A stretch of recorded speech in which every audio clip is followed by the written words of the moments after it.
I'm the 5-Minute Professor, and today's lesson is on Velcro. Now, I have some Velcro right here on my hat. See, it's a system of tiny hooks and clasps.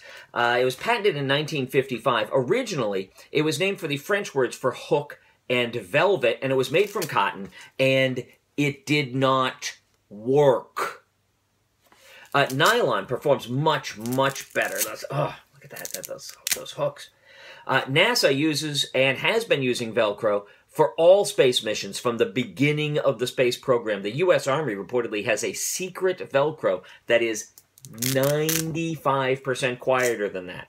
95%. Worldwide Velcro headquarters are in Manchester, New Hampshire. Perceptum, Quispium, Dametium. Learn something, damn it.